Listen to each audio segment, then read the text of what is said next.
легкий путь для большинства лидеров и пасторей – это подбирать людей из других церквей, те, которые переходят к ним. А на Западе еще хуже. Вместо того, чтобы взращивать и поднять своего лидера, домашних групп, или своего администратора, или своего зама-пастора, пастора, насколько они знают эти духовные законы, что они дают прямое объявление, газеты или христианские журналы. Требуется зам-пастора, требуется администратор, требуется лидер прославления.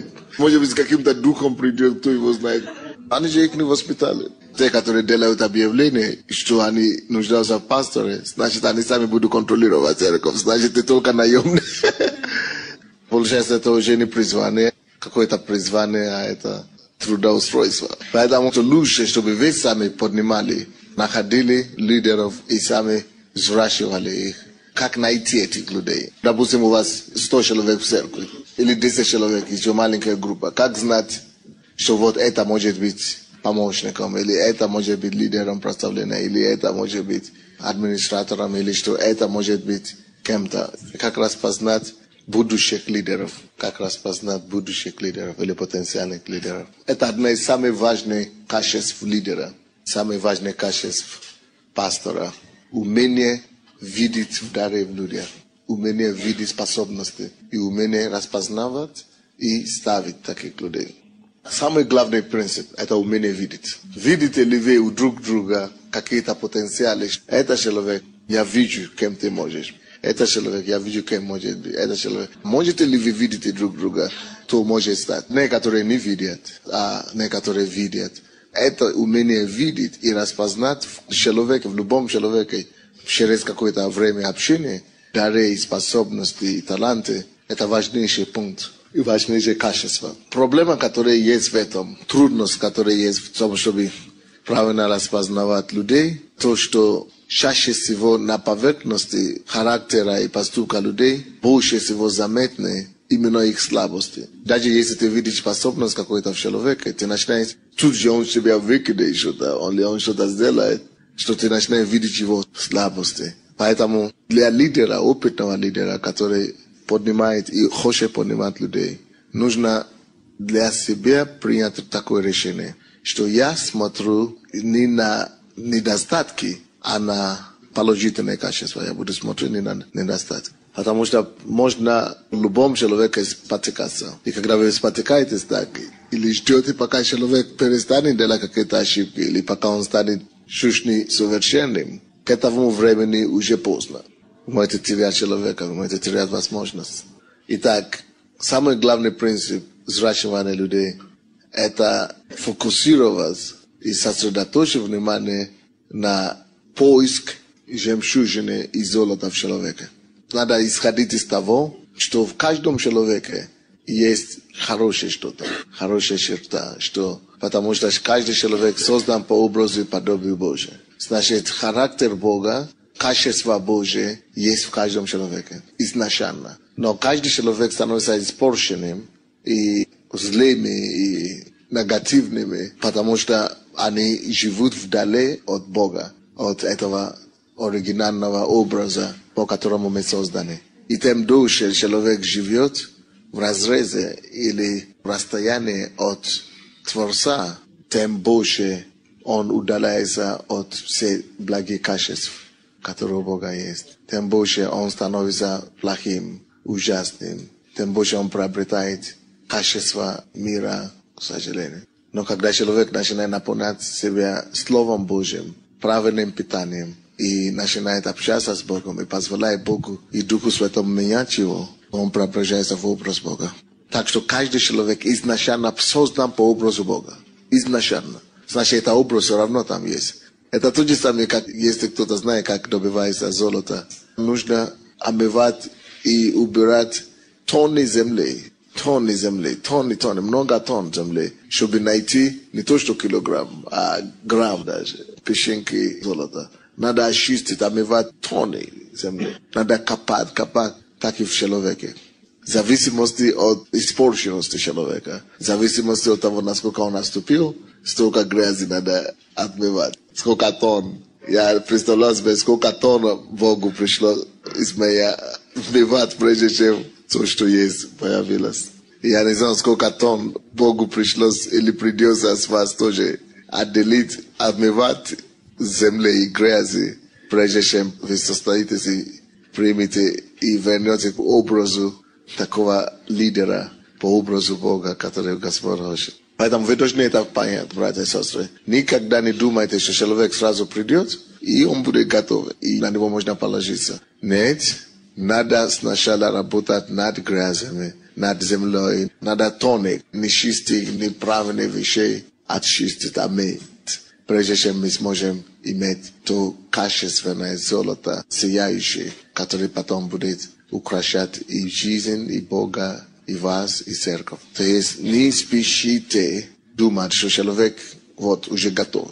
Над каждым из нас надо работать постоянно. И не смущайтесь от этих грязей или от этих недостатков, от этих каких-то своего рода плохих качеств, которые у каждого человека есть. Когда вы будете их видеть, знайте, что ничего, процесс идет. Я работаю над этим человеком, мы работаем, но вы должны сосредоточить внимание не на эти недостатки, а сосредоточьте внимание на то, чего вы ищете. А что вы ищете? Золото, жемчужины. Но надо не обращать внимание на все остальное, просто искать золото и жемчужины. Пока вы не найдете это жемчужины, не падайте духом. Есть главная идеология, которая должна двигать настоящего лидера. Он должен знать, чтобы человек состоялся, и чтобы получилось лидер из человека, надо вечно работать с ним, надо очень много работы провести.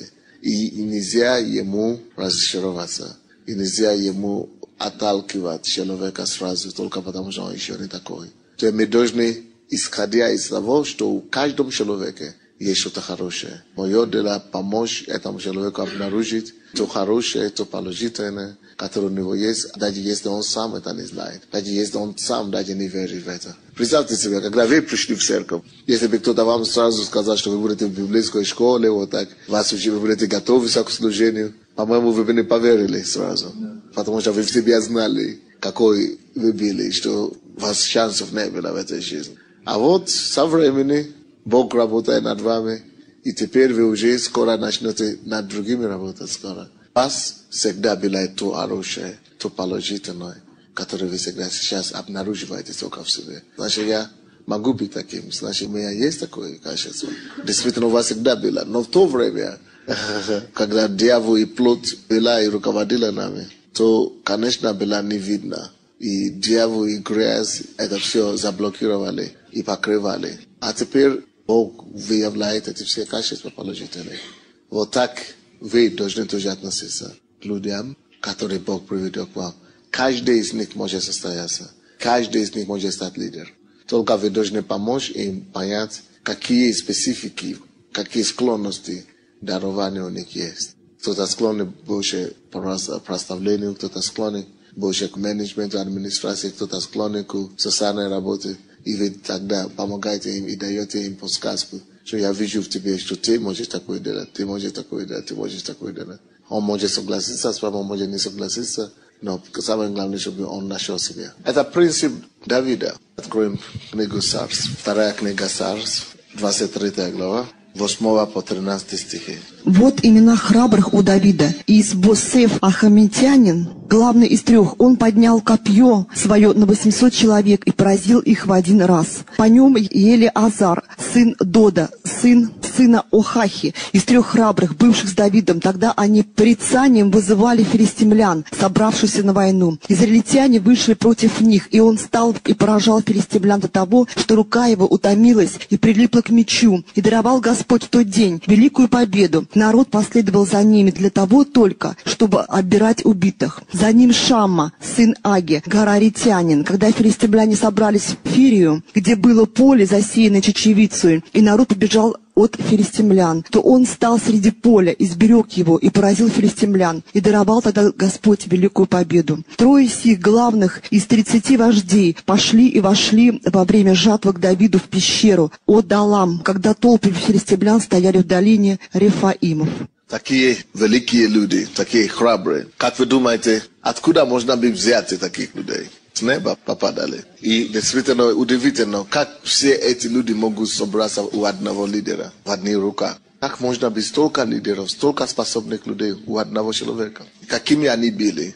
Как раз они были этими грязями, этими неудачниками. Кто помнит, где это написано?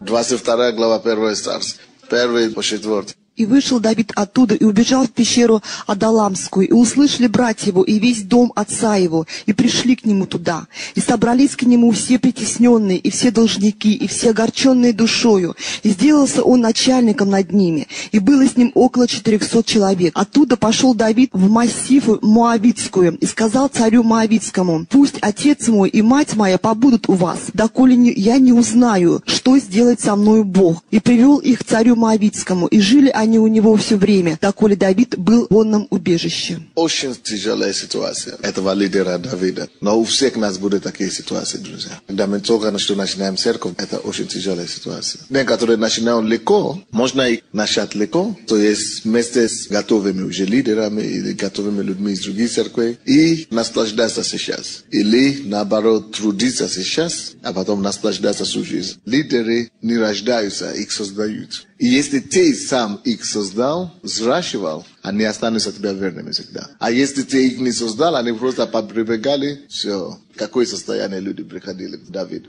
И собрались к нему все притесненные, и все должники, и все огорченные душою. И сделался он начальником над ними. И было с ним около 400 человек. Притесненные, должники, и все огорченные душою. Вот так это и есть как раз для вас картина начала церкви. И примерно какие люди придут к вам. Больные, раненые, обремененные. Обычно большинство пасторей, кого я знаю, когда они видят такие люди приходят, они очень огорчаются. Сами начинают в депрессию попадать. И сами начинают жаловаться, что какие-то никакие пришли ко мне. Но я тоже такое делал. Первый день я пришел домой, я не мог спать. Была и обида, и расстройство, и разочарование на Бога. Что, Господи, я молился 3 месяца, постился сколько. Я говорю: Боже, неужели нету нормальных? Ну, приведи учителей, какие-то студенты, консеквенцев, ну, молодежь, консеквенцев, ну, школьники. Я молился до 3 часов утра, не мог спать, плакал. Я ждал готовых.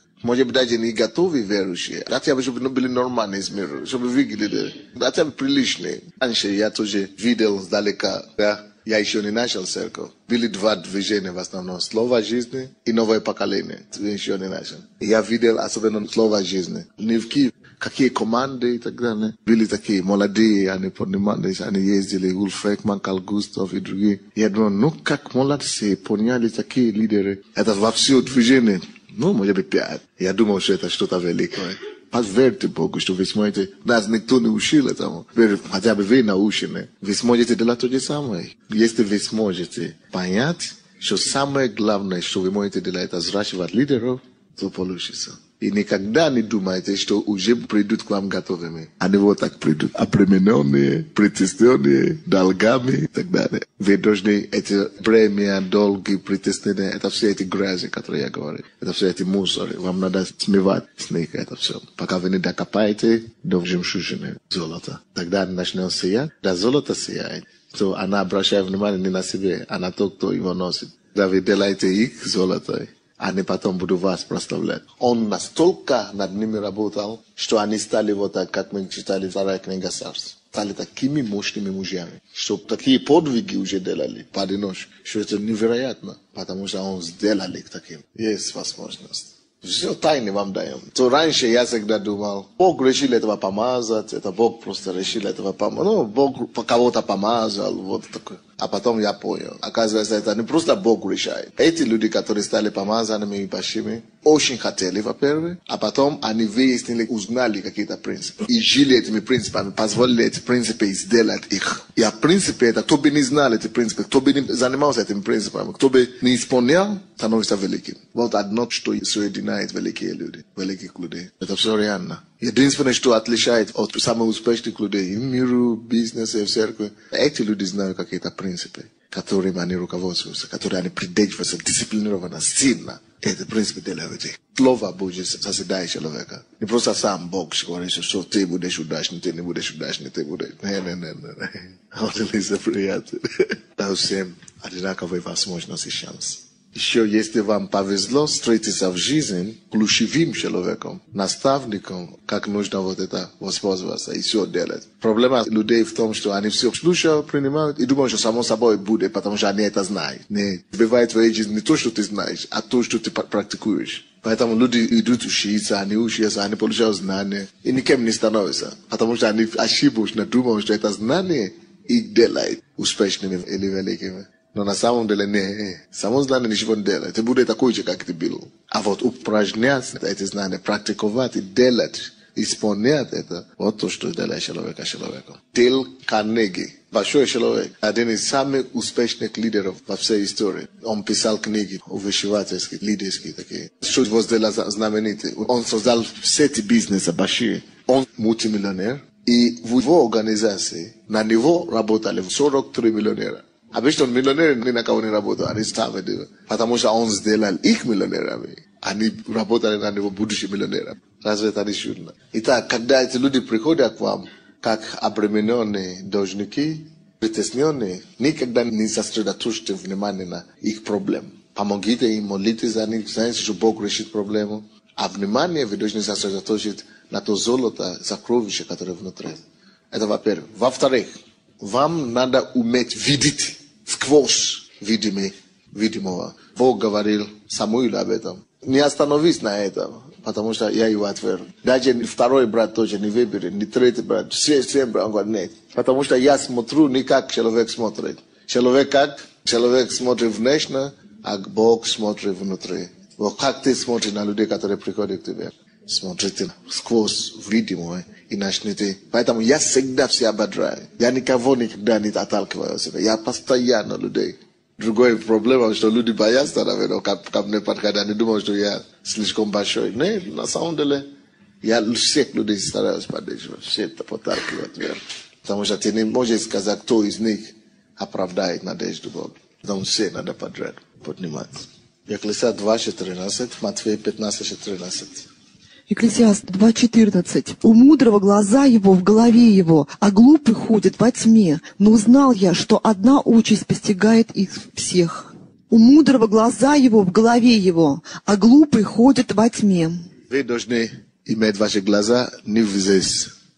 Вы видите разницу, да? У мудрого глаза не спереди его, не здесь, не в око его, глаза его. Потому что если вы будете только иметь вот такие глаза внешние, вы будете попадать под разные неприятности. Вы будете недооценивать одни, а другие вы будете переоценивать. И если у вас глаза только впереди вот так, вы будете очень много попадать в грех и ошибки. Допустим, вы выйдете на улицу, глаза ваши вы видите, о, такие прекрасные дамы, одеты хорошо, и вы побежали. Потому что вы в это время не думали, глаза не, в голове не сработало, что нет. Это человек неверующий, невозрожденный, значит, что-то там смердит обязательно внутри. Вообще-то по жизни нельзя руководствоваться оками. И никакое серьезное решение нельзя принять, потому что вы по глазам видели. Надо обязательно подключить глаза его в голове его. Надо анализировать, надо думать. Это так будет на самом деле, или это только фальшь. Поэтому реклама, бизнес, как реклама, очень процветает сейчас. Знаете, почему реклама процветает как бизнес? Потому что большинство людей вот только так и видят глазами внешними. И они думают, что это и говорит им правду. Они не умные не только у вас, во всему миру. Это и мудрость, мало кто знает. Только Библия. И все принимают решения судьбоносные только на основании зрения. Попадаются здорово. Попадаются. В бизнесе, в личной жизни. Допустим, кто-то мне говорит, я женился на него, или, а он же не пил, когда мы женили, он же не, но вы не видели это наперед. Но когда глаза в голове его, он сможет видеть, что что-то там будет не так. А он же не гулял в это, когда мы встречались. Ну все, а потом начал гулять. Вот, потому что ты тогда не могла это видеть. Глаза ты видел только глазами, а ты не видел внутренне. Конечно, даже те, которые женаты сейчас или замужем сейчас, у них некоторые люди очень много неприятностей. Связано с тем, что какая-то ошибка была совершена, потому что смотрели, выбирали глазами, а не головой. Да. Проблема в том, что нужно, конечно, воспитать мужчин. Воспитать, не женить, а воспитать. Не женить, а воспитать. Да. Сначала мужество, потом супружество, правильно говорит. Значит, надо сначала воспитать мужиков, чтобы было достаточно мужества, прежде чем они смогли делать такой шаг. Почему не могут делать такой шаг? Потому что нет уверенности, и мы чувствуем, что мы еще не достигли этого. Теперь я понял, почему сестры все жалуются. Нельзя начинать брать кого-то свою голову на свой шею, не будучи укорененный сам материально, духовно и эмоционально утвержденным. Надо обязательно сначала быть утвержденным, состояться, прежде чем спешить кого-то взять. И даже то, что человеку 40 лет или 20 лет, еще не значит, что он мужчина. Надо сначала состояться в жизни как мужчина, а потом уже что-то делать. Матфея 15:14. «Оставьте их, они слепые вожди слепых, а если слепой ведет слепого, то оба упадут в яму». Лидерам нельзя быть слепым. То есть тот, который ведет других, не должен быть слепой. Тот, который ведет других, должен иметь способность видеть потенциалы в людях, видеть возможности. А так, если он ведет людей и не может видеть и распознавать в них дарование, то эта церковь не идет никуда, она придет никуда. Поэтому вы, как лидер, вы должны уметь видеть, развивать в себе эти способности. Видеть золото, жемчужины в людях, даже когда они приходят с багажом грязи. Первая книга Царств, 14 глава, 52 стих. «И была упорная война против филистимлян во все время Саулова, и когда Саул видел какого-либо человека сильного и воинственного, брал его к себе». Следующий принцип, который у вас должен быть. Если вы видите кого-то, то отличите. Очень тяжело найти таких людей. В основном нужно из грязи делать героя. В основном надо из посредного делать лидера. Но бывает случаи, когда попадаются такие незауряд. Если вы найдете кого-то, кто чуть-чуть отличается больше, чем имеет потенциал больше среднестатистический, такого человека надо сразу вам хватать. Это тот принцип, который мы видим у Саула. Вы видели это? Когда он видит кто-то, кто имеет способность, он сразу брал его к себе. Вплоть до того, чтобы платить им деньги. Потому что незаурядник тяжело найти. Надо прихватиться за него. Ценить, изращивать, приблизить. Не надо экспериментировать, что он только что пришел, или еще не знаем, проверку. Нет, надо держаться сразу. Самая главная проблема во все времена, везде, в бизнесе и в образовании, это кадры. Кадры. Всегда проблема везде. Лидеры всегда не хватает. Так что научитесь видеть таких людей. Научитесь глазами вашего духовного просматривать и подбирать людей. Первая книга Паралипоменон, 11 глава, 10 по 18 стихи. Давид мог подбирать, поэтому эти люди потом стали его сильными и героями для него. Вот главные из сильных у Давида, которые крепко подвязались с ним в царстве его вместе со всем Израилем, чтобы воцарить его по слову Господне над Израилем. И вот число храбрых, которые были у Давида. Иесваал, сын Ахамини, главный из 30, он поднял копье свое на 300 человек и поразил их в один раз. По нем Елиазар, сын Дода, Ахахиянина, из 3 храбрых. Он был с Давидом в Фаздамине, куда филистимляне собрались на войну. Там часть поля была спасена ячменем, и народ побежал от филистимлян. Но они стали среди поля, сберегли его и поразили филистимлян. И даровал Господь спасение великое. 3 сих главных из 30 вождей зашли на скалу к Давиду в пещеру Адалам, когда стан филистимлян был расположен в долине Рефаимов. Давид тогда был в укрепленном месте, а охранное войско филистимлян было тогда в Вифлееме. И сильно захотелось пить Давиду, и он сказал: «Кто напоит меня водой из колодезя Вифлеемского, что у ворот?» А тогда эти 3 пробились сквозь стан филистимский и почерпнули воды из колодезя Вифлеемского, что у ворот, и взяли, и принесли Давиду. Но Давид не захотел пить ее, и вылил ее во славу Господа. О чем речь идет? Даже те вещи, которые Давид не делал, его сыны потом сделали.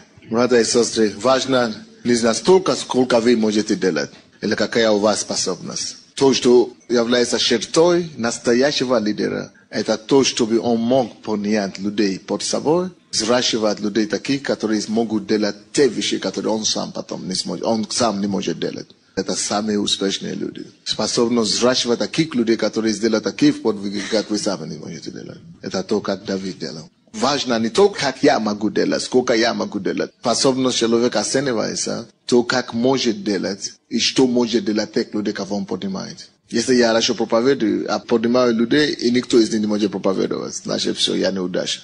Если я руководитель, учу и веду людей, чтобы научили что-то делать, допустим, на предприятии, строить дом. А потом после года никто еще не может ничего строить. Значит, я плохой учитель. Так и есть здесь. Нам надо этих людей не только превратить в какие-то лидеры, а такие способные, как и мы, чтобы они были не хуже нас. Бог даст вам благодать, чтобы это реализовалось в вашей жизни.